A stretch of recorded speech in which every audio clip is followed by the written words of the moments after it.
Hey everyone, Chris Carter here on the Locked On Steelers podcast. I'm here with Alan Saunders today. We're going to talk about this increasing rumor that the Steelers would take Shedeur Sanders in the first round. Is it real? Is it a smokescreen? That and other big draft questions here on the Locked On Steelers podcast. Let's get into it.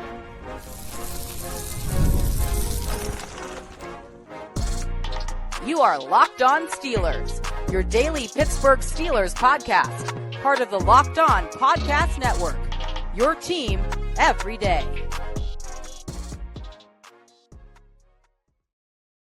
Hello and welcome to the Locked On Steelers podcast. I'm your host, Chris Carter, bringing you a daily dose of all things on the Pittsburgh Steelers. As always, you can find the show on your favorite podcasting apps and on YouTube. Like this video if you enjoy it. Subscribe to this YouTube channel to get all of your daily Monday through Friday episodes, as well as our bonus content. We thank you for making us your first listen every day because we're your team every day.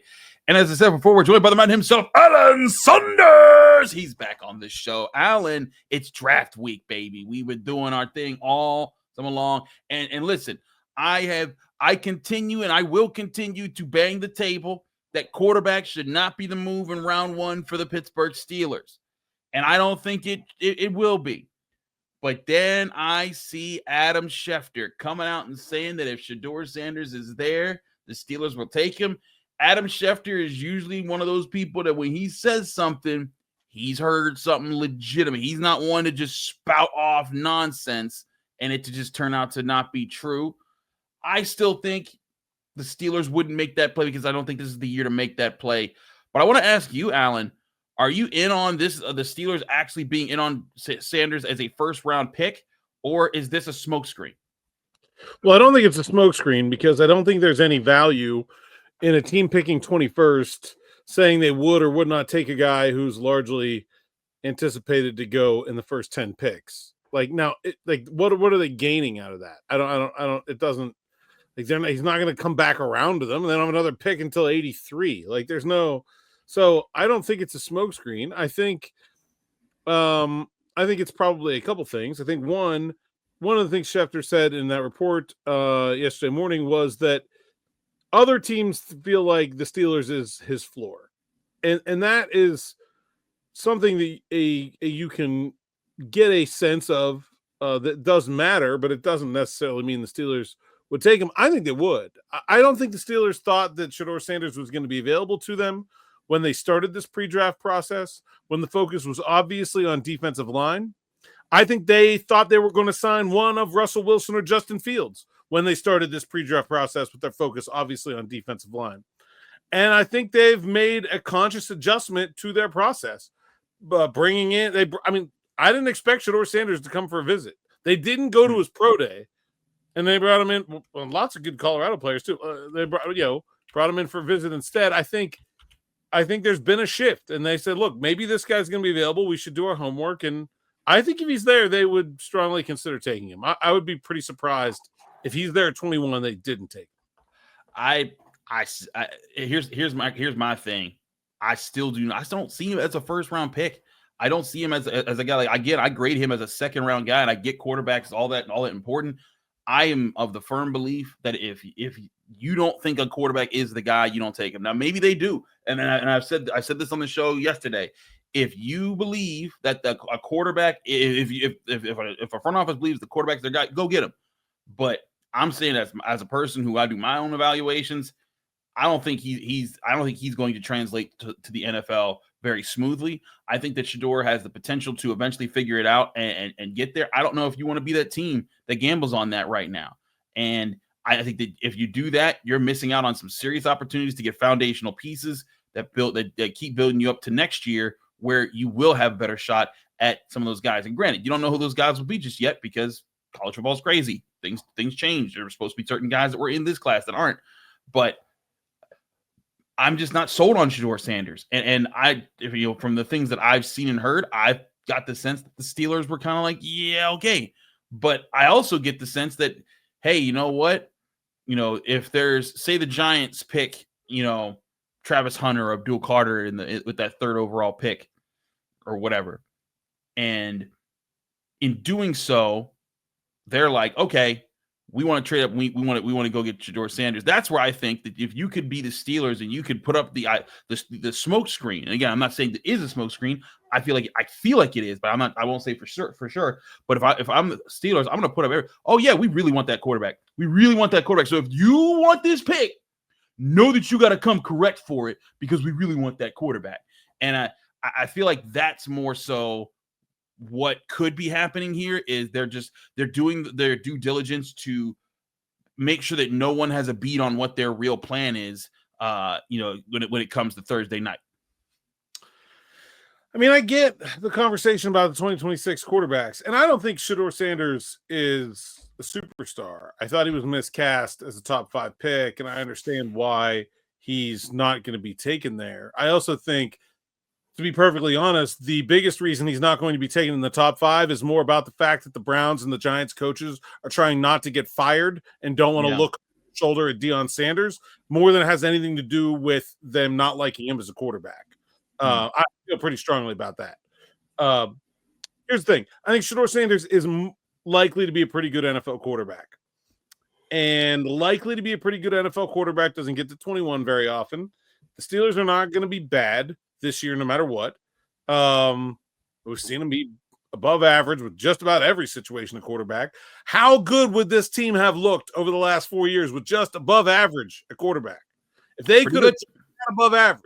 Like, how is it going to be Joe Burrow? He's not going to be Lamar Jackson. It's going to be like Tua, maybe. But Tua wins the Steelers probably an AFC championship game over the last 4 years at some point. Whoa. Like that's look at what they had at quarterback and look where they got. Like, good point. I mean, that's a big upgrade. And I think it's such a significant upgrade, especially when you're sitting here staring at going into the season with Mason Rudolph at quarterback. You got to take it pretty seriously. It's bird in the hand, two in the bush, right? Are there better quarterbacks that look like they're going to come out in the 26 class? Yes. Will they be able to get one of them? Will those guys actually be there? Will somebody get hurt? Will somebody decide that they want more money in NIL and quit on their team and tank their entire career by going to UCLA? Like, man, that's a crazy hypothetical, but it just might happen. And so I think he's good enough. And their quarterback situation has been so bad, and there's no guarantee in the future. I think that makes it very hard to pass up. Interesting. I still think that I hear all of that. I hear the quarterback drought that they've had. I hear a guy being available. I look at what the Steelers have right now. I think they have so many other things that they can work on that they can make. I don't think that this is the year. I think that you should go, if you're going after a quarterback, you should go after a quarterback in a bigger quarterback year, unless you're the only one going after a quarterback in a year where you think that there's one guy who's the guy. I don't think Shedeur's the guy just yet. I think that he could get there. I think that he has certain potential, but just the traits that he brings to the table, they don't add up for me. They don't scream, hey, that guy's a perennial franchise quarterback. Like he's about to walk in the league dominant. And if he does, great for him, great for the Steelers. It worked out. I just don't think he is that kind of a guy. I don't think that. But you're never going to get that guy picking at 21 either. I mean, maybe not never, but very rarely. Mm-hmm.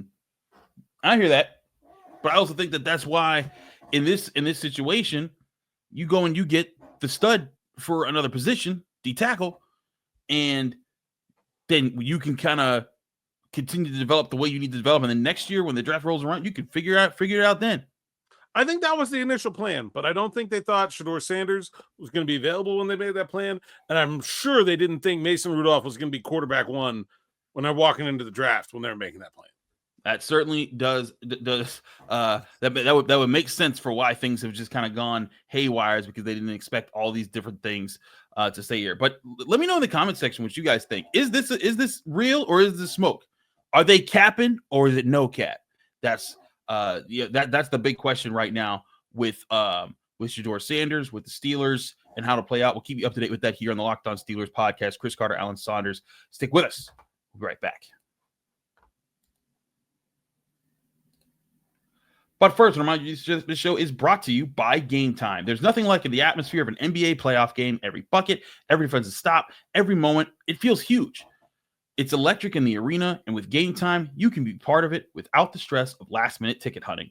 Gametime makes it fast and easy to get playoff tickets, even when demand is sky high. Prices on the app actually go down as tip-off gets closer, and their last-minute deals can save you up to 60%.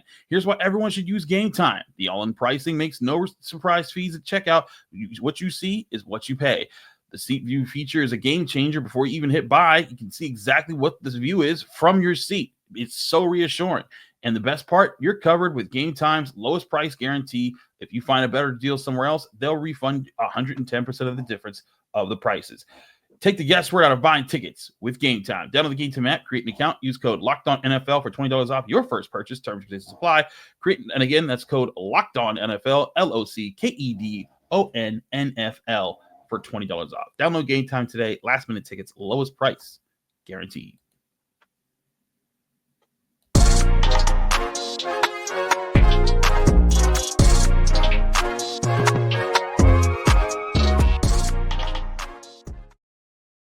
We're back here on the Locked On Steelers podcast. Chris Carter here with Alan Saunders. Alan, let's go into the potential of passing on D-tackle in the first round. Not saying that this is for Shedeur Sanders, but saying for anybody. If Johnny Barron falls, if someone else does this, or if all of the defensive tackles that you were expecting weren't there, is this a year where if the Steelers wait until round 3, round 4, and they draft a defensive tackle, they could get a real start? There's a likelihood that they can get a real start out of that group. I think they can get a very good starter in round 3. There's a couple of guys in that range I really, really like. Shamar Turner from Texas A&M, Joshua Farmer from Florida State. I thought he had probably the best week at the Pro Bowl. Him and Darius Alexander, those two guys tore it up. CJ West from Indiana is a guy not very many people are talking about. I think is pretty solid. I think the other thing you can definitely get in that area is if you just want a nose tackle, Deion Walker, Jamari Caldwell.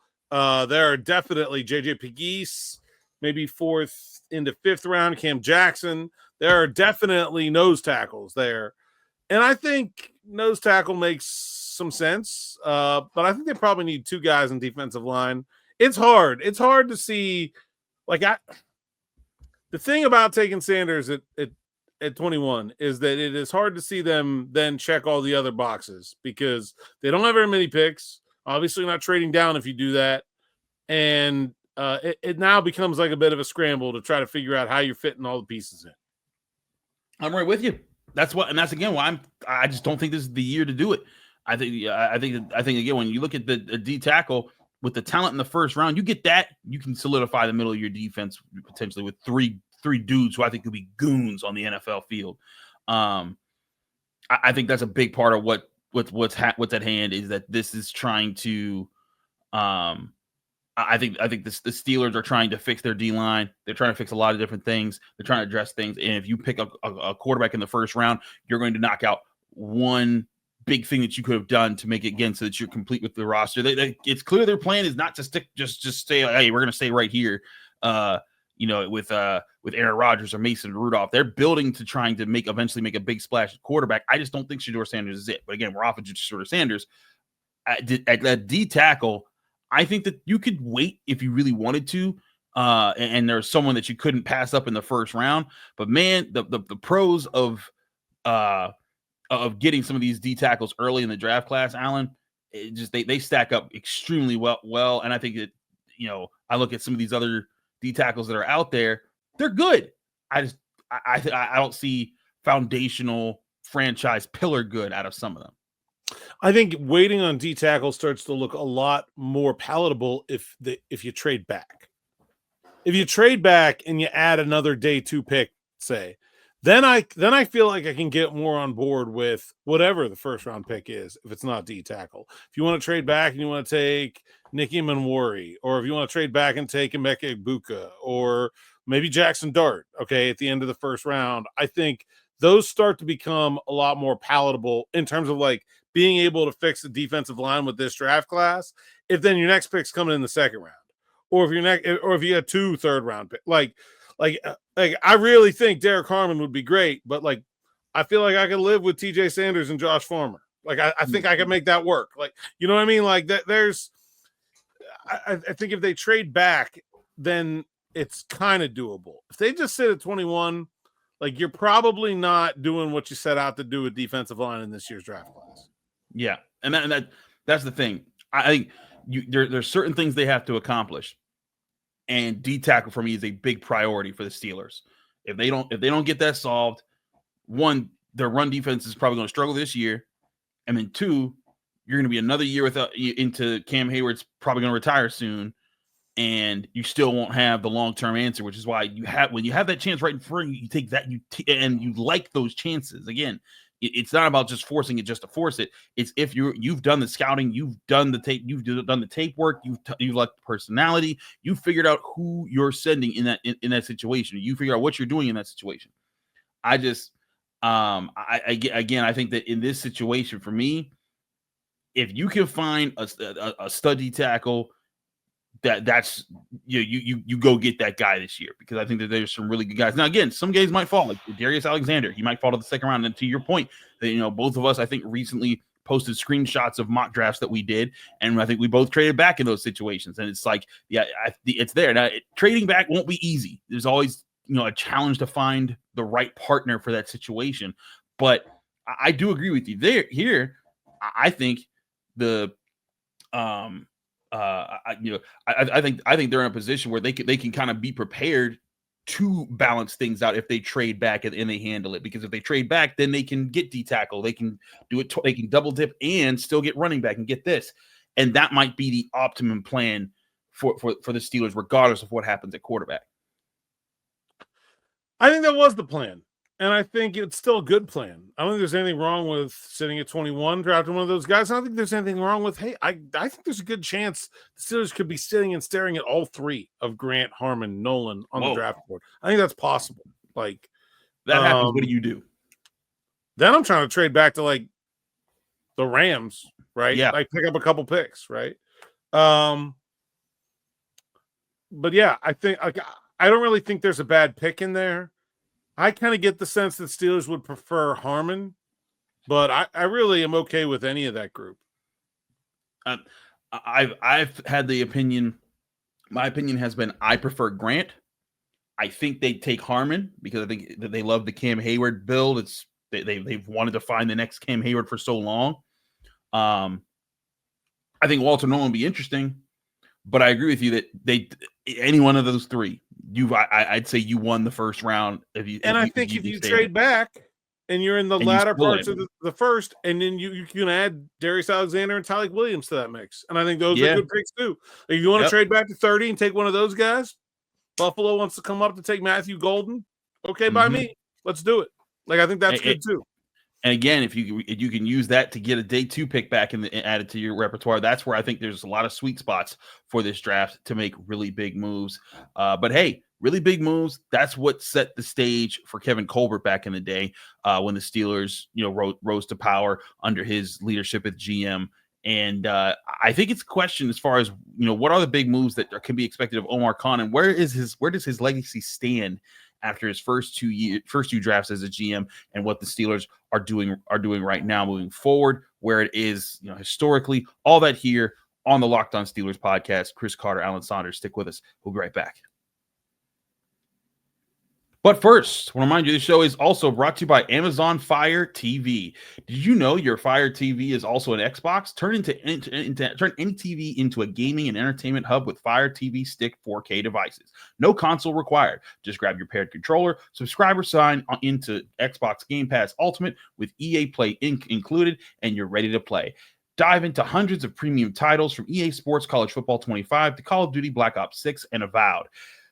As easily as you stream your favorite shows, it's gaming made simple, and it's all in your Fire TV. With 4K streaming, watch more than 1.5 million movies and TV episodes from your favorite shows and you can see all the different things out there for like Netflix, Amazon Prime, Disney Plus, Max, and so much more. I stream so many different shows that it's great to have them all in one place. I don't I don't game as much as I used to back in the day, but I do know the convenience of being able to watch everything and watch everything that's on the same device that you play in your games. That's why you got to check out Amazon Fire TV. Head to Amazon.com/Fire TV Locked On to get started. Xbox Game Pass Ultimate subscription and compatible controller required. Available on select devices, including Fire TV Stick 4K, 2nd Gen, Fire TV Stick 4K Max, 1st and 2nd Gen, and Fire TV Cube, 3rd Gen. Amazon Fire TV.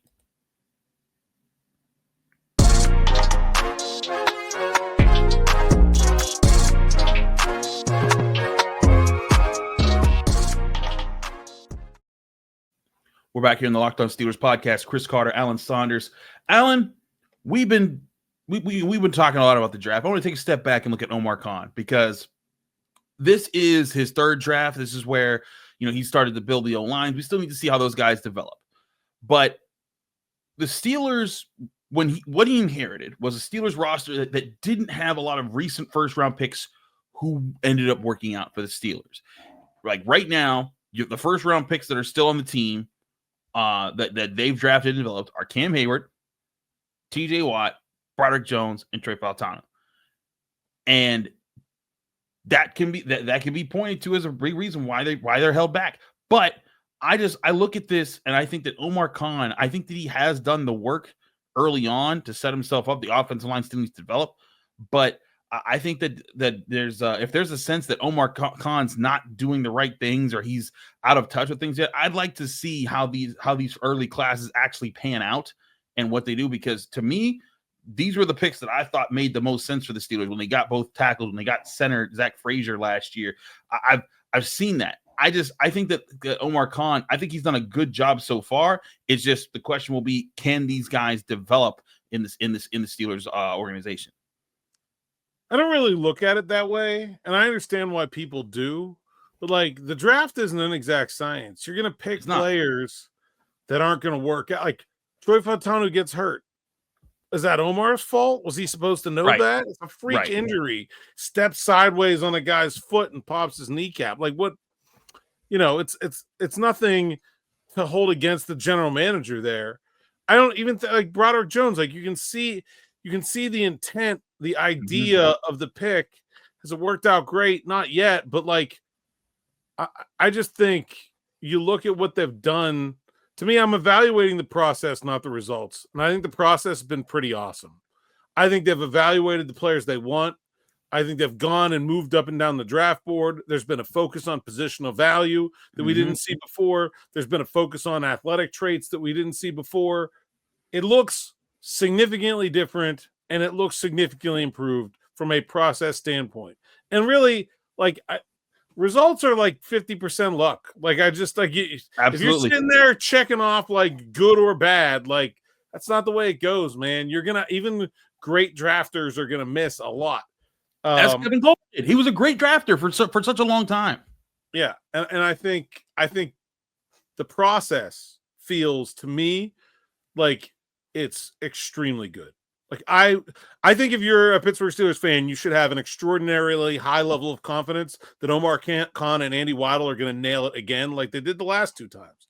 Like this is going. Like I don't understand this line of conversation. Like they're like the last 2 draft classes have been very good, very very good. Like I don't you can't say anything else. Like that's just the way it is.